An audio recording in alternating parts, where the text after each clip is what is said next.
sesuai laporan Sekretaris KPA DKI Jakarta. Sejak Minggu pagi, masyarakat ibu kota antusias menghadiri acara peringatan Hari AIDS Sedunia yang jatuh setiap 1 Desember di Taman Suropati, Menteng, Jakarta Pusat.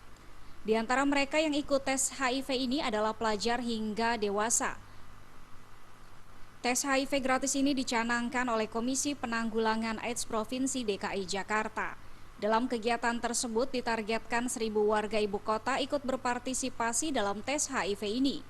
Menurut Sekretaris Komisi Penanggulangan AIDS Provinsi DKI Jakarta, Rohana Manggala, layanan tes HIV ini guna memberikan pemahaman kepada masyarakat bahwa kondisi orang-orang terinfeksi HIV/AIDS saat ini sudah sangat banyak dan memprihatinkan.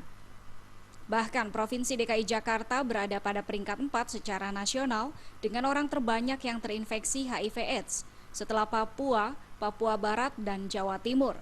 Oleh karenanya warga DKI Jakarta diharapkan tidak takut dan merasa malu untuk memeriksakan dirinya sebagai salah satu upaya dalam mengurangi penularan HIV.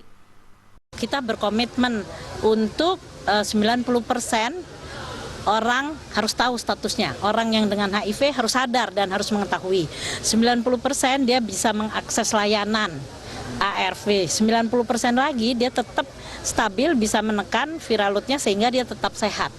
Itu adalah komitmen dan Pak Gubernur bertekad untuk menyelesaikan masalah ini pada tahun 2020 dan akan berakhir getting to zero pada tahun 2030. Pada kesempatan ini pemerintah juga meluncurkan bus sekolah gratis dengan dilengkapi fasilitas teknologi atau layanan iklan masyarakat mengenai bahaya HIV/AIDS. Dari Jakarta, Linda Puspitasari dan Rifan Alfidian melaporkan.